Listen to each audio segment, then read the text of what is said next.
Analysis. So may supports na tayo, no? Ayan, may supports na.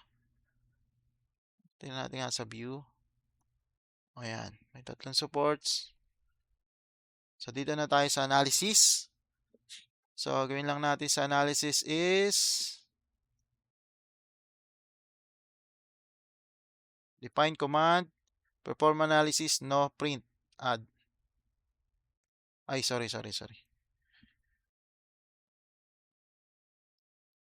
Nakalimutan pa ako sa loading, no? Excited. So wala pa tayong load combination, no?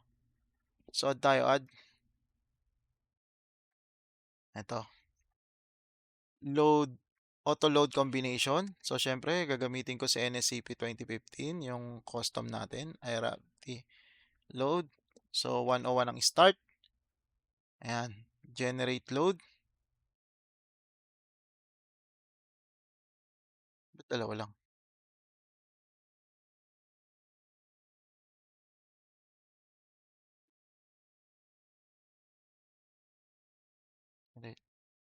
What?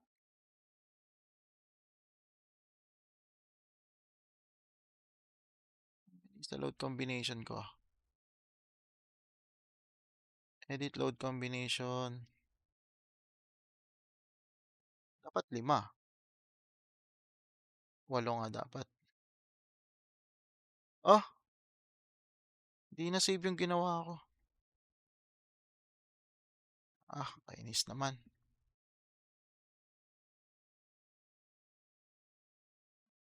Di na save yung ginawa ko. So, kailangan kong gumawa. Teka lang. NSCP load combi. Ayan. So, ito yung gagawa, no?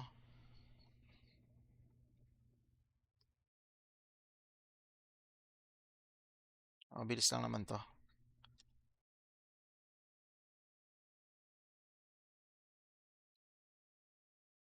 Close table. Close table. Ayan.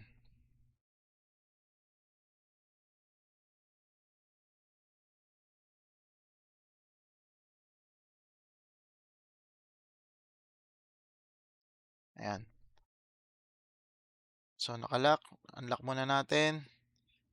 So, 1.4. So, ito wala dapat. Ayan. Enter. 1.4D. Add below. So, ito naman 1.2. 1.2D, 1.6L. Ay, wala naman tayong L. So, dito tayo sa 0.5 ng LR. 0.5 ng LR. Ayan. Add below. 1.2 again. Tapos ito naman 1.6. 1.6L. 1.6 LR plus 0.5 ng W. Ayan. Enter. Pang-apat is 1.2 pa rin. Isang W. At 0.5 na LR. So, ito yun, no? Yung third. Ay, yung 203-4. Kasi ito may earthquake. So, disregard lang may earthquake. Ito pinakalas. 0.9D. Itong 203-6. Isang W. Ayan. Ayan lang. 0.9 sa isang W. So, ulit nga. Sa 203-1, 1.4D. Dito naman is 1.2D. Tapos, wala tayong L. So, kaya 0.5 LR. Next is 1.2D. 1.6 LR. At 0.5 W. Dito naman is 1.2D, isang W, at 0.5 LR, and last one is 0.9D and 1W. Ayan. So, enter ko. Hindi na save yung nakaraan kong ginawa. Ba't kaya? So, lock ko. Tapos, ano kaya ito isi-save? Save.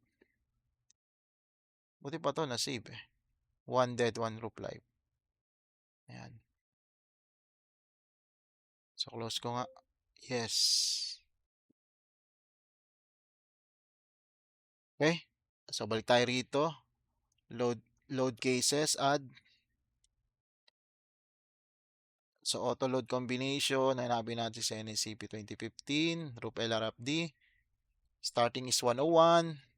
Generate load. So, ayan na, 8. So, yun yung expect ko, 8 eh. Tapos, add. Ayan. So, another one is for checking ng service checking. Ayan. So, ito naman is 201 mag-start. Generate load. Add. Then close. Ayan na. So, may load na tayo. So, pwede na tayong dumiretso ng analysis. Okay? Pagdating sa analysis, define commands, no print, perform analysis, no print, add, then close. So, pwede tayong skip ang run analysis. Diretso na natin. Mag-design na tayo. Punta tayo ng design. Okay? So, this time, ang gagamitin natin is AC36010. No? Nag-research ako kahit si ChatGPT. Sabi niya, 360, 2010 na daw talagang ginagamit. Pero wala nga kasi ako makitang ano, no? Pero pag tinignan mo yung NSCP, 2005.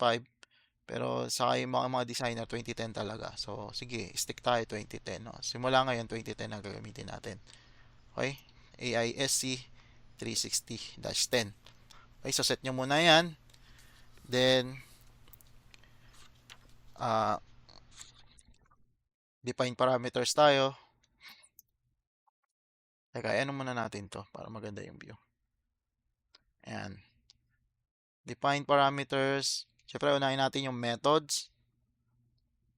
Saan ang methods? Ayan. Para LRFD. Next is FYLD 248. 248123. Add. Tapos yung track or yung report na gawin natin 2 para detalyado, no? Add. Next is yung LX, LY, and LZ, no? So, same din to ng ano, no? Same din to ng tawag nito ng purlins. Kung sa purlins naman, ang naka-perpendicular sa kanya ay yung sagrad. Dito naman is yung purlins naman, no? So, na nag-act sa top chord lang, syempre. So, dito, mangyari, saan na nga ba yan? So, alam naman natin dito, 0.6 ginawa natin.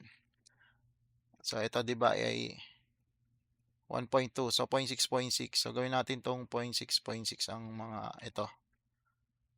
Ayan. So, kumaga, sasabi natin makakatulong yung purlins, no? Dito. So, nabura ko kasi yung purlins. Maganda pala nakalagay siya. Okay? So, yun na natin dito. Siyempre, ang makakatulong lang sa kanya yung LX and LY, no? Balik tayo rito. So, set natin yung LX as 0.6, no? So, kung may LX tayo, meron din tayong LY. Ayan, 0.6.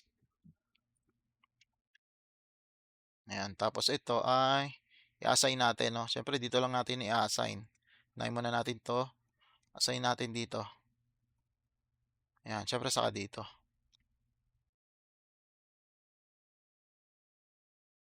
Assign.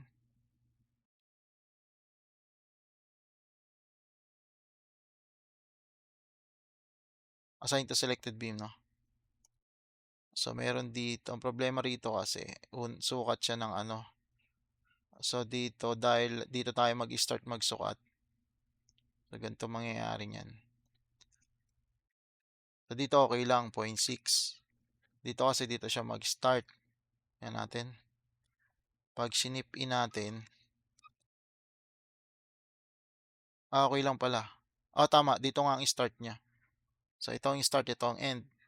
So, okay lang to, 0.6. Pero dito, hindi pwedeng 0.6.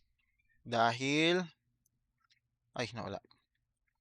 So, dito kasi, ito yung sinasabi ko. Ayan. So, dito yung 600 or 0.6. So, ayan, okay lang yan. Pero pagdating dito, hindi ka pwede mag 0.6 dito. Kasi baliktad, no? So, dapat, yung, pag ganito siya. Dito mag-start yung 0.6. Kaya offset niya, 0.6. Yan. So, ito ang kailangan nating sukat.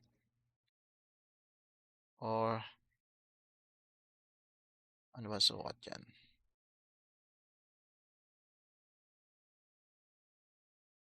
0.324, no? 0.324 na lang. Kasi masyado na maliit. 0.324. So, gagawa pa tayo dito. Gawa pa tayo ng isa.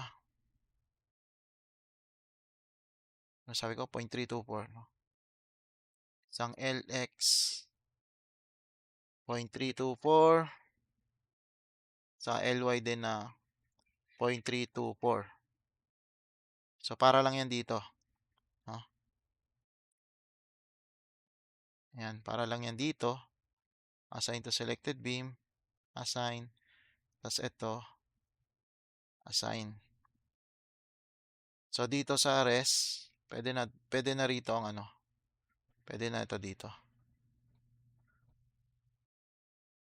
Ayan. Assign. 0.6. Saka syempre ito pa. So, dahil ito rin yun, pwede ko itong i-copy, no? Copy, tapos lipat ako ng LY 0.6. Ayan. Assign. Okay. Ay, mali ito ah. Ba't na isama ko to? Ay, di, tama pala to. Ano ba tong isang... tama. Ito kasi lang siya. So, dito kasi sa kabila, okay lang to. Kasi dito siya nag-start, nagsukat ng 0.6. Sa start. No? So, sa track 2, assign to view. O kaya, assign to selected beam. Assign. FYLD. Assign to view. Ayan. So, may hindi pa tayo nasama, no? Yung...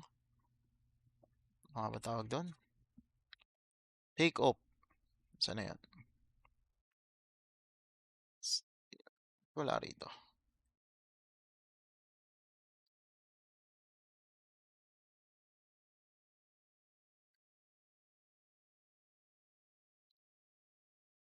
Dito.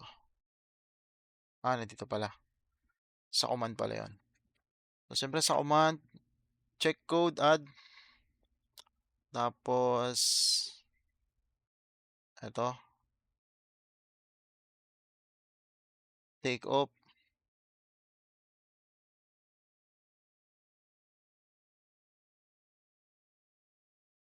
Ang pinagayan. Provide tabular reports total length, weight, at member basis.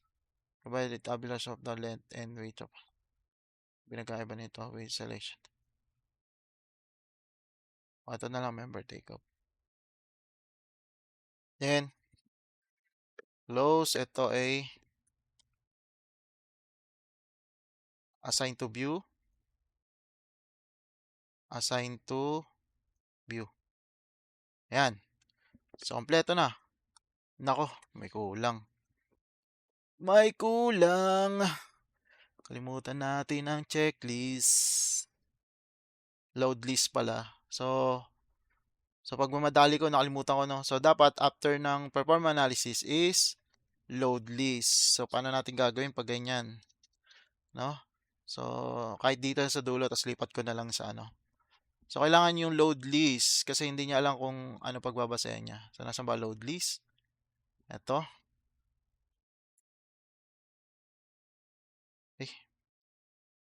Sa design.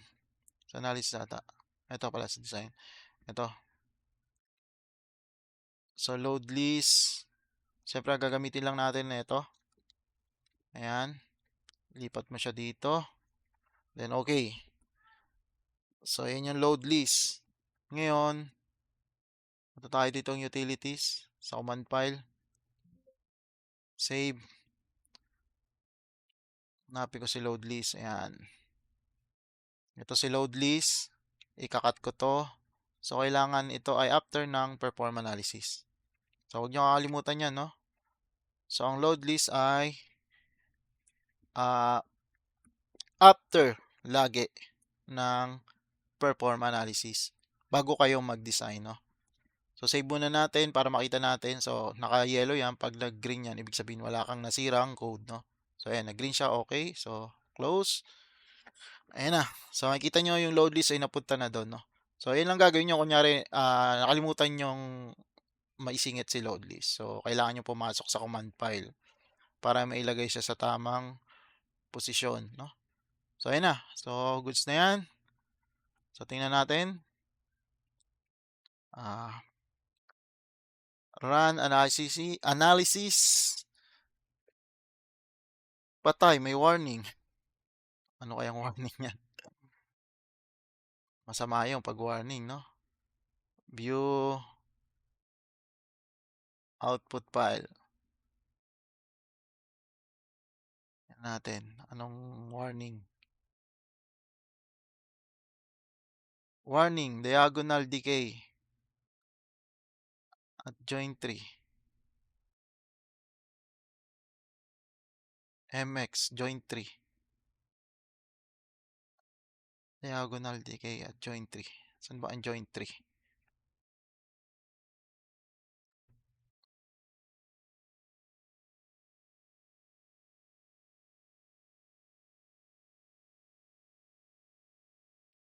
So check nga natin yung ano. Baka may nag-duplicate. Nasaan ba si load? Node 3.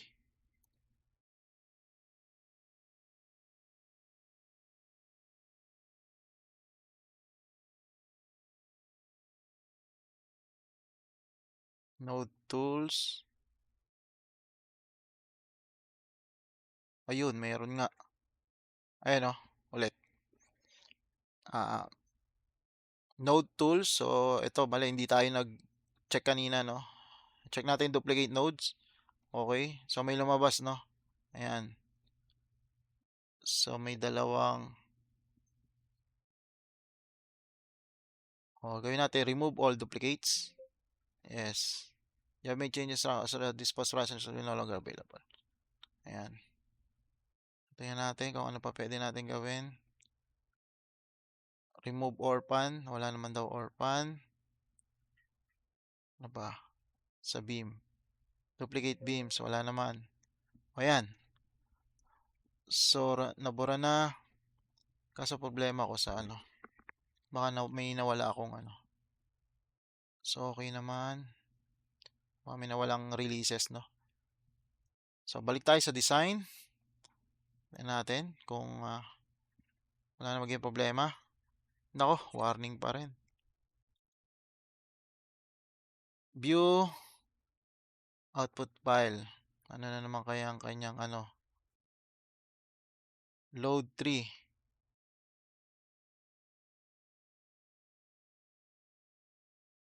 Diagonal decay. Joint 3. Direction. MZ. Close ko. Ano ba ginawa kong support doon?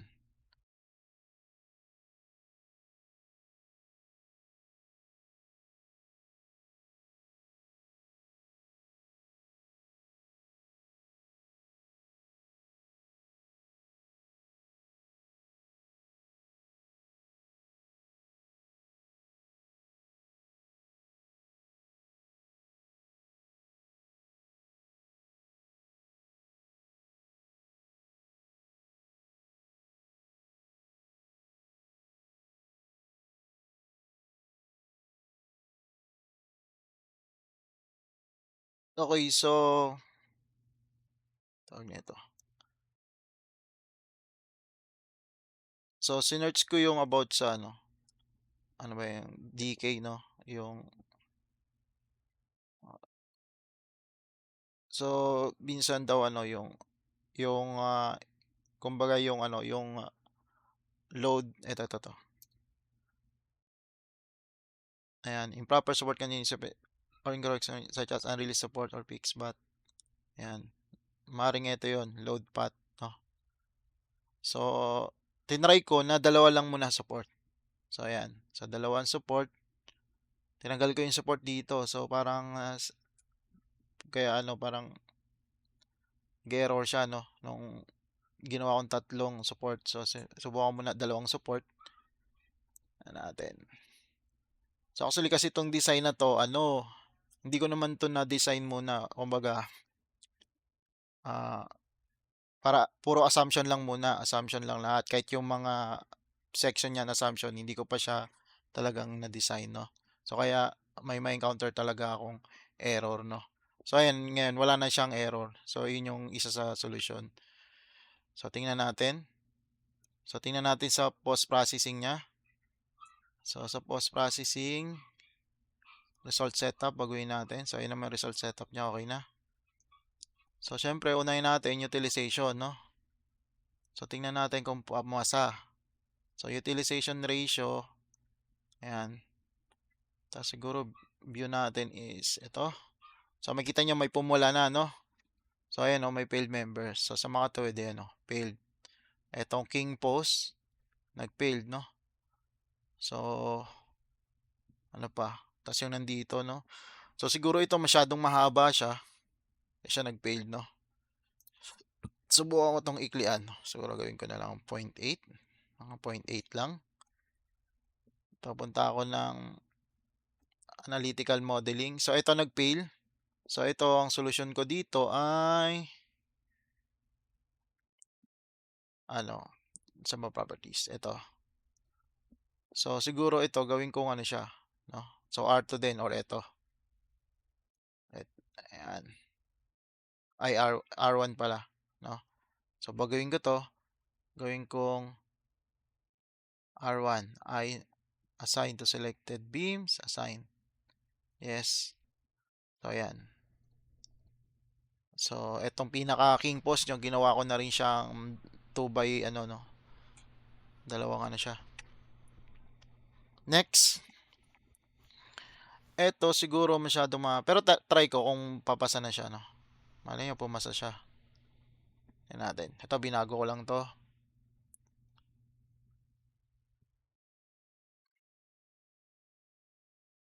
Tingnan natin kung papasa na siya. So wala pa ring error, warning.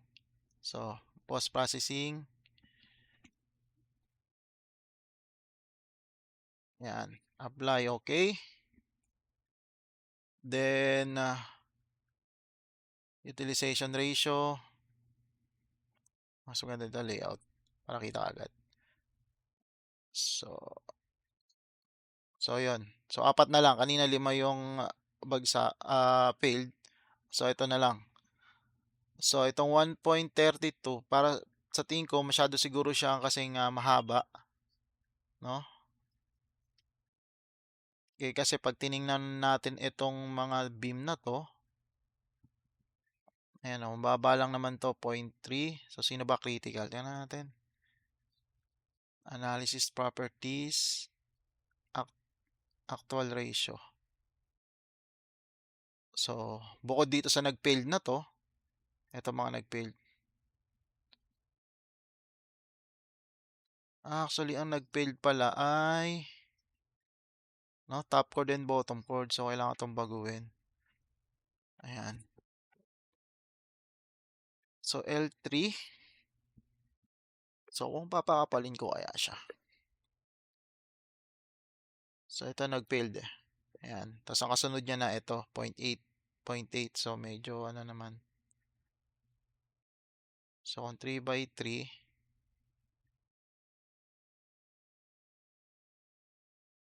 so, gawin kong 3 and a half.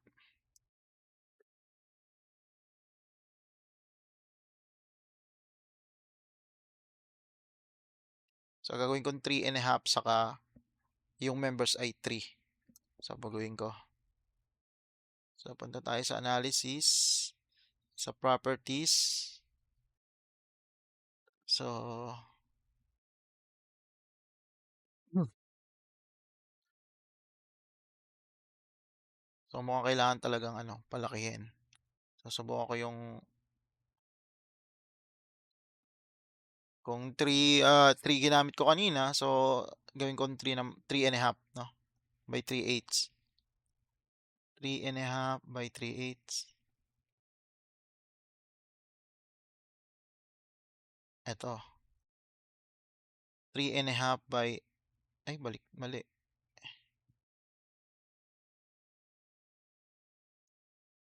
Dapat yung ano, 3 and a half by 3 and a half. Ito, 3 and a half by 3 and a half. Itong isa kasi, 2 and a half. 3 and a half by 3 and a half, 3/8. So, select, tapos SD, add. Ayan. Tapos, so kung 3 and a half yung ano ko, yung top, bottom, yung ano naman, no? Yung web members. So, ang web members ko ay 3. 3 na yung web. 3 by 3 by 3/8, syempre. 3 by 3 by 3/8. Ayan. Ito. Pero parang na-add ko nito. Hindi. Naka-double ito kasi nung una. So, add. Ayan. So, ang gagawin ko ay ito. So, copy ko na lang siguro to. Ayan. Copy ko na lang to. Ayan. Tapos, sign. Ayan. So, ito, ganun din. Kakopy ko to. Lipat ko siya dito. Sign. Siguro, burahin ko na to. Yes. So, ito. Ayan. So, tingnan natin kung ano na siya. Run. Yes. O, zero warning pa rin naman. Post processing. Balik natin to. Add. Okay. Utilization muna. So, parang goods na, no? Ang goods na to. Saan na ba to? Utilization, failed. Yun. Sa wakas. So, wala na siyang failed. Pero pag niningnan nyo yung kanyang actual ratio, makikita nyo medyo mataas itong dulo na to, no? Yung overhang niya. Pero kung babalikan nyo yung ano natin, yung design natin nito, no? 'Di ba sabi ko, pagka binuo naman yan, meron pa yung nilalagay na ganito. So, na nakatukod sa wall, no? So, ibig sabihin, kahit 0.9 yan, actually, kahit nga failed yan, maano yun, sa actual, may katulong siyang, ano, kumbaga may tukod siya, no? So, kaya medyo disregard na nga itong 0.955 na yan, no? So, goods, pero at least, di ba, dito na ipapasa. So, ito naman 0.831, saan ba to? 0.831, ito isa. So, ito, yung kasunod niya, no? So, goods na. So, ayan. So, ano bang sunod nating gagawin yan? So, pumasa na siya sa utilization, pumasa na siya sa utilization. Ang sunod naman nating i-check ay yung kanyang, ah, so makikita nyo, this time, medyo iba-iba yung kanyang ano, no? Saan ba yung,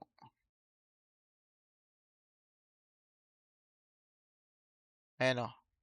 Makita nyo yung clause niya, iba-iba. So, ibang, hindi katulad sa Perlins, di ba? Isa lang. H11B yata yun, no? So, ayan o, iba-iba na. So, kasi ang utilization ratio is, sinasummarize niya na, no? Kung kung ano yung may pinakamalaking failure niya, kunyari kung sa shear ba siya, sa torsion, so kunyari ganun. No, yun ang ilalagay niya dito. Kunyari to member na to. So parang ganito, pwede nating i-click ito. Ayan. So ayan yung sukat niya. Iikot ko ba to?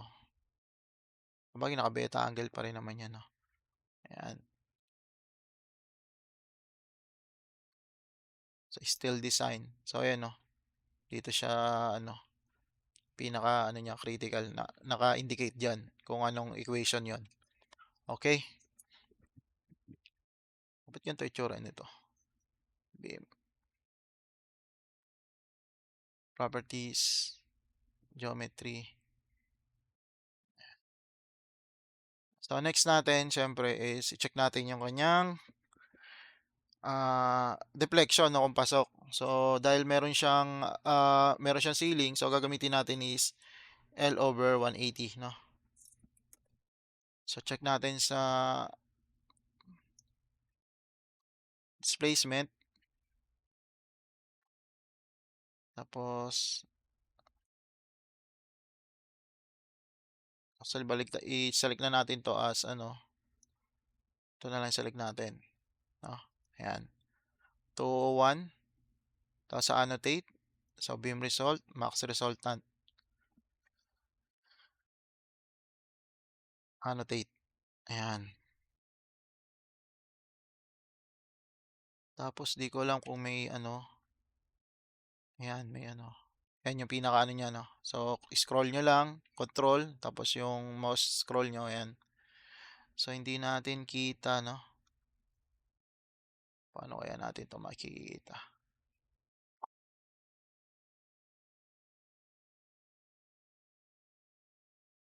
Max.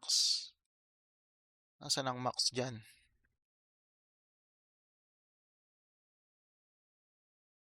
So kita naman natin. So 3.96.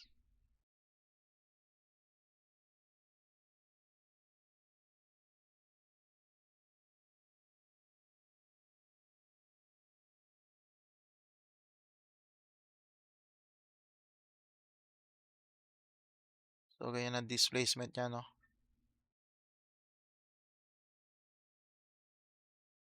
Ba't nawala yung annotate niya?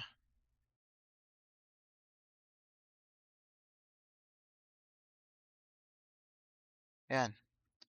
So makita natin dito na ang maximum ay asa na max natin? 3.6. Ayan ako pa. Max natin is 3.09. Parang eto no. Yung pinakagitna, no. So malamang ito talaga yan. Kasi siya yung ano eh. No? Siya yung pinakagitna eh. So ayan. So ang max natin is 3.11.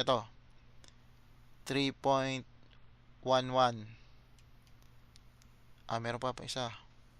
3.170. 190. Ayan.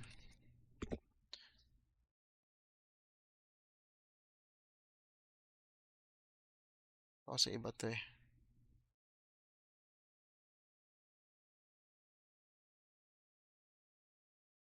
Dito lang tayo displacement. Eh. Nakakiklik. O ayan. 3 point. So nasa 3. So wala pa siyang naging 4 no. So tingnan natin. So 12,000. Kasi dulo-dulo na tayo no. 12,000 divided by 180. So max naman natin is 66 no. So mataas. Ang max natin is 66.66 millimeter. So wala nga dito umabot ng 5 eh. No? So sa mga tuwid, goods na siya. No? Pasado siya sa kanyang serviceability. Okay? So ano ba chinecheck natin dyan? So ilan chinecheck natin. No? Tapos yung beam result, yung kanyang reaction. So actually ito yung kailangan natin. No? Ito yung ilalagay natin sa beam, sa rope beam natin, no. Ito. Ayan, yung 25.95. Okay? So, ayan na muna, no. So, pasensya na at nagkaroon ng mga aberya kasi nga, ano yan, kumbaga, ang ginawa ko kasi is, nag-assume lang ako ng mga section, nag-assume ako ng bahay. So, syempre, may ma-encounter tayong error, no. Pero at least, di ba? Kung may encounter nyo man yung katulad nung na-encounter ko, alam nyo na yung gagawin nyo. So, katulad nun, nung unang ginawa, may load ako dito, ayaw niyang tanggapin na may support dito. So, parang ang dating kasi yung load path is hindi dumadating doon or ano no, parang gano'n. So, tinanggal ko lang yung load na yun, ay yung support na yun. So, nawala na yung error niya. So, ibig sabihin, yun yung talaga ang pinaka cause. Dahil may support ako nilagay doon. Siguro kung ang support ko ay hindi gitnang gitna, ang banda rito, baka magkaroon siya ng ibang ano, baka tanggapin siya. Pero kasi nga, pag tiningnan dito sa aking bahay, o gitnang gitna talaga, no? Oo, kaya ganun nangyari. So, sa mga tuwid, okay na yan. So, kaso nga lang, ang beam na gagamitin natin is 3.5, 3 and a half by 3 and a half, tapos 3 yung ano. Pero okay lang naman. Kasi ang haba na rin niya na 12 meters. Okay? So, ayan lang. Oh, salamat.